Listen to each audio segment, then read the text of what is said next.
This morning. Hope you're all in very fine fettle. It's a Sunday morning, and of course we've got all the Sunday newspapers here with you. My name's Cristo, with you till 7 o'clock, still joined in the studio by the journalist and broadcaster. You'll know her from TalkRadio, the lovely Amy Nickell, who's been looking through the newspapers as well. We've not got that much longer left, so what's your favourite story that you've got, Amy? Haven't we? Oh, right. Well, I've just got distracted getting a bit excited about Dancing on Ice tonight. I know it's the BAFTAs, but then there's versus Gemma Collins on ice. So well, make your own decision. Do you know, down to you. I want to say something, but I've made a vow that I never will do this again. And that is, but I do need to say something. Is skates the easiest way to move Gemma Collins now? I mean, is that what's happened now?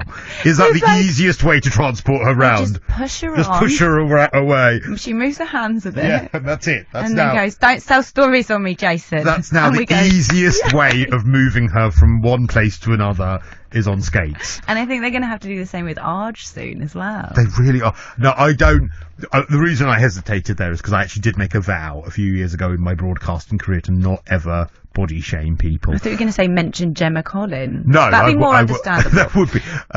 But actually, I feel in that kind of context, it's fair enough to mention. Did you see her fall over?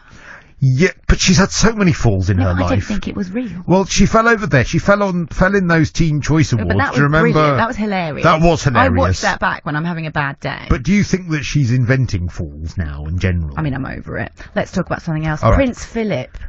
Oh, now, of course. Now, I have to say, whoever is the publicist for the woman that he hit in the car, I mean, she is everywhere. I mean, I think she's going to be presenting news at 10 soon. She would be on Celebrity Big Brother, but it's been canned. Yeah, but she so would be. Yeah. She so would be. They would so put her in there just to get that story. And like I say, I really think she's going to be presenting the news soon. Well, she could go on Dancing on Ice next year. She can. I mean, seriously.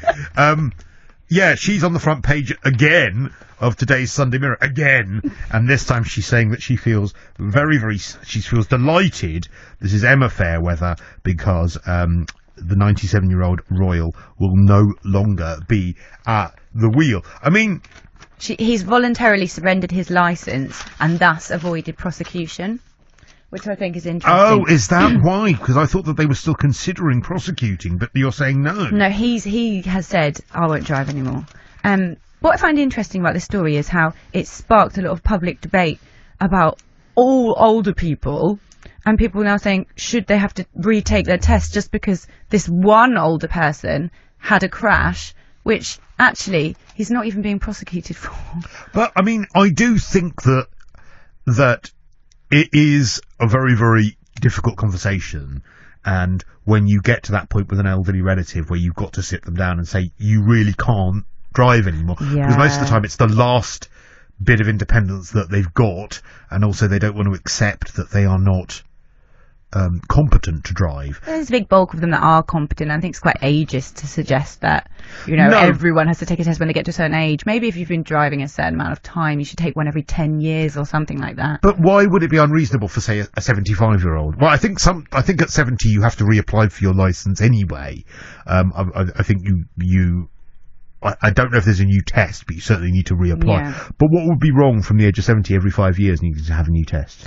Perhaps, but I think because this one person has had a crash, I don't think you should say, all old people should be taken off the road. No, but I think that clearly, there was the story of a couple of, there have been stories of sort of older people that either their foot slips or they hit the accelerator instead of the brake, or that they have, run people over by accident. And, they've clearly been lovely people. It's been horribly accidental. It's been an absolutely horrible situation they found themselves in, but you do kind of think, well, where was their family member to say to them, you can't do this anymore, you really can't drive anymore. True, but you do get terrible drivers of all ages, including my mother-in-law, so... Oh, really? Is your mother-in-law a terrible driver? Well, actually, ex-mother-in-law now. Oh, all right. Well, that's good. She can, you can but don't tar them all with the same brush. But interestingly, one of the things that they said about Prince Phillip was the sun was in his eyes, and as he's given his life serving the country, we'll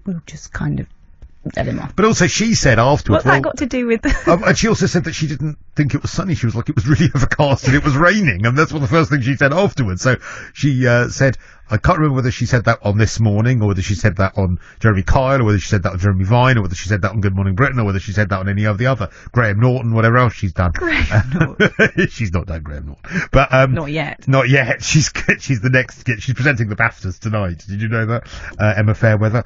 And but yeah, it is an interesting one. Do you know what? We do say that as a joke, but then do you remember the girl that was involved in that kidnapping? Oh, Chloe Ayling? Well, she did genuinely end up on Celebrity Big Brother. She did. So totally. Maybe Emma Fairweather is BAFTAs bound. We would. Joan Rivers used to joke about this, but she's right. She used to say, do you know what? And she could, because she's of the Jewish faith. I can't, but I will say it anyway. But she used to say, if Hitler was alive today, we'd give him 15 minutes. We would. We'd put him on telly for 15 minutes. If Hitler were alive today, we would give him an hour-long special and find out the mind behind the horror kind of thing. We would. Of course we would. Piers Morgan interviewing serial killers this week. Did you see that? Yeah, totally. We would. And it's like he's running out, so now he has to go to the slightly rubbish ones. Yeah, they're not. Not that you can rank them. They're just killers now. They're not serial killers. They only did one. They did one or two people. You know? I mean, I don't even know who that one is. Yeah, no, but no, it's like Strictly Come Dancing lineup. We really... Oh, that was... who are they? Who is... The Dancing on Ice booker was far better. But no, go back to the fact that we'd literally... Of course, we would book Hitler for a reality show if he were alive now, or Mussolini, or Stalin, or any of those people that committed horrific atrocities.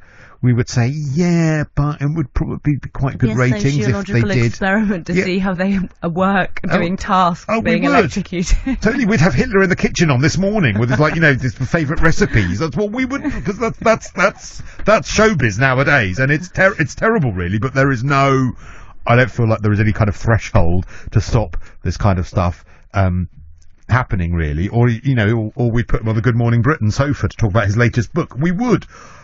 It's terrible, really.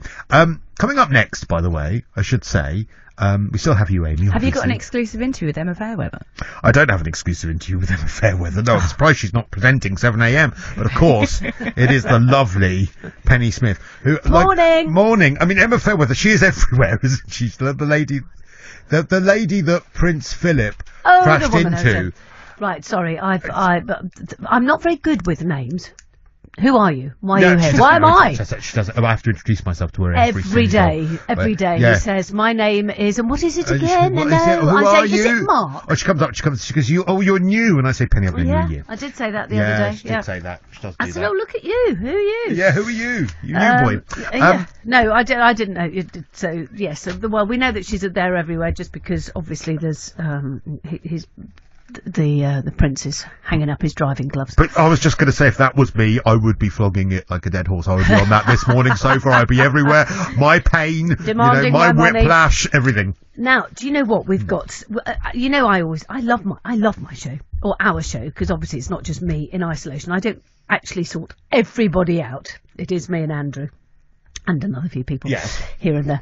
But we've got The Secret Life of Slim People. Want to talk about that. We're talking to Amanda Russell about that. She's a nutritionist. About people who genuinely don't have to worry about their